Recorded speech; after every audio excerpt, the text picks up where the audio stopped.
노다지 썰전. 오늘 저희가 주목할 기업은 i3 시스템입니다. 국내에서는 유일하게 냉각형 그리고 또 비냉각형 적외선 센서를 모두 개발하고 양산하는 기업이죠. 최근에 방산산업 성장세가 좋잖아요. 그래서 맞물려서 큰 관심을 받고 있는데 과연 이 i3 시스템의 고성장 신화가 계속될 수 있을지 이게 오늘 저희의 핵심 질문입니다. 저는 지속적인 성장을 전망하는 입장입니다. 네, 저는 그 성장 가능성에 대해서는 글쎄요, 조금 더 신중하게 접근해야 한다 이런 입장입니다. 최근 한 3년간의 실적이라던가 아니면 몇 가지 잠재적인 위험 요인들을 보면 마냥 장밋빛 미래를 그리기는 아직 좀 이르지 않나 그렇게 생각합니다. i3 시스템의 강점은 사실 명확합니다. 바로 독보적인 적외선 센서 기술력인데요. 특히 그 K2 전차, 폴란드 수출권처럼 해외 비중이 50%까지 늘어난 점은 상당히 인상적이죠. 그리고 더 주목할 부분은요, 고부가 가치인 모듈화 판매가 증가하고 있다는 겁니다. 센서 단품이 평균 한 3천만 원 정도인데 여기에 전자보드나 소프트웨어 같은 걸 결합한 모듈은 최대 2억 원까지 가치가 뛰거든요. 이게 바로 수익성을 이끌고 있는 거죠. 이것이 단순 부품 공급사를 넘어서 이제 솔루션 기업으로 가는 길이고 또 경쟁사와의 차별점이기도 하고요. 여기에 더해서 2026년 상반기 가동을 목표로 하는 비냉각형 센서 신공장. 이게 약 한 300억 원 정도 생산 능력을 갖출 것으로 추정되는데요.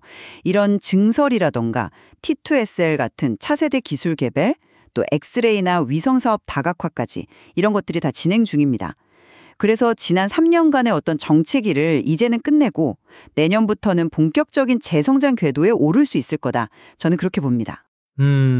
물론 그 성장 기대감은 저도 충분히 이해합니다만 최근 3년간 매출이 계속 1,200억 원대에 이렇게 머물러 있었다는 그 현실도 좀 봐야 합니다.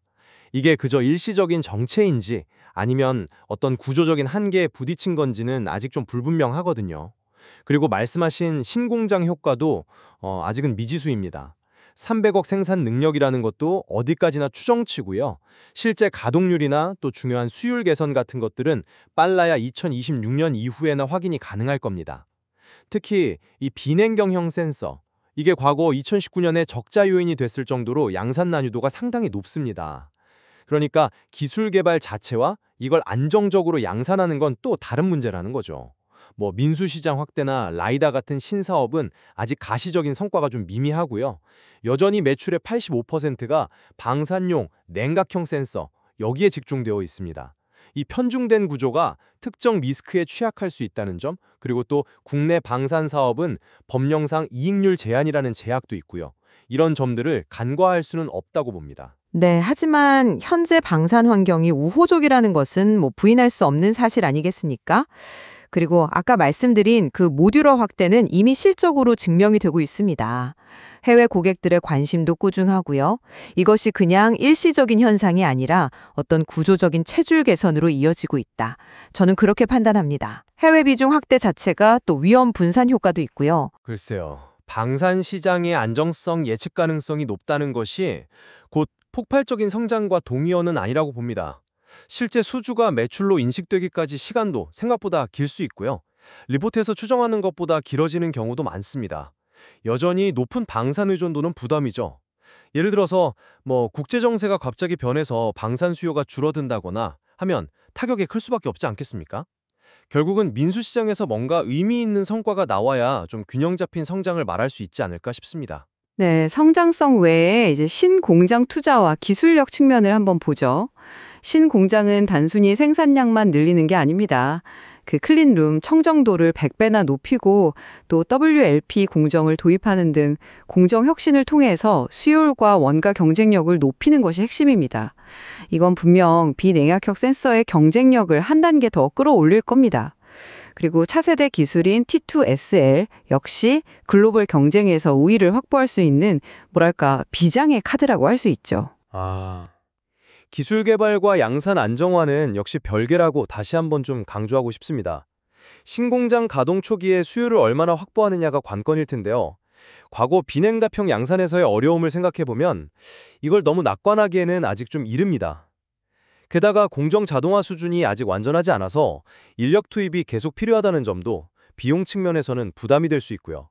그리고 이스라엘이나 프랑스 같은 강력한 글로벌 경쟁자들이 버티고 있습니다. 기술 격차나 가격 경쟁, 이런 것도 현실적인 문제고요. 그 기술 우위를 과연 어떻게 시장 점유율 확대로 연결할 것인가? 이게 숙제죠. 보죠. 냉각형 모듈 판매 확대는 이미 이익률 개선으로 나타나고 있습니다. 현재 분기 영업이익률이 한 10%대 초반 정도인데 신공장이 가동되고 나서 비냉각형 라인의 수율과 생산성이 목표 수준까지 안정화된다면 이 영업이익률은 상당히 개선될 잠재력이 있다고 봅니다. 고부가가치 제품 비중 증가가 역시 핵심이고요. 네, 그런데 국내 방산 사업의 이익률 상한선 제약은 여전히 존재합니다. 결국 수익성 개선의 열쇠는 해외 매출, 특히 고마진 모듈 판매와 비냉각형 센서의 성공적인 안착에 달려 있는데 앞서 말씀드렸듯이 여기에는 아직 넘어야 할 과제들, 불확실성이 남아있다는 거죠. 신공장 투자비 회수하고 또 안정적인 이익률을 확보하기까지는 아무래도 시간이 좀 필요해 보입니다. 저는 i3 시스템이 독보적인 기술력과 또 시장에서의 강력한 지위를 바탕으로 해서 재도약의 기회를 막고 있다 이렇게 생각합니다. 모듈화 확대와 신공장 가동은 분명한 성장 동력이 될 것이고 미래는 밝다고 전망합니다. 기술력과 시장 지위는 저도 인정합니다. 하지만 지난 3년간의 성장 정책, 그리고 신규 투자 효과의 불확실성, 또 수익성 개선 과제 같은 것들을 고려해보면 앞으로의 성장 경로를 마냥 낙관하기만은 어렵다는 생각입니다. 잠재된 위험 요인들을 좀 더 면밀히, 냉철하게 평가할 필요가 있겠습니다. 네, 결국 i3 시스템의 미래는 방산 시장의 변화라던가 또 신기술의 성공적인 상용화 여부, 그리고 말씀하신 민수 시장 개척 노력, 이런 것들에 따라 달라질 것입니다. 시청자 여러분께서도 다양한 관점에서 이 기업의 행보를 계속 주목해 보시면 흥미로울 것 같습니다. 네, 맞습니다. 오늘 저희가 나눈 이야기 외에도 더 깊이 살펴볼 지점들이 많습니다. i3 시스템의 향후 행보에 지속적인 관심이 필요해 보입니다.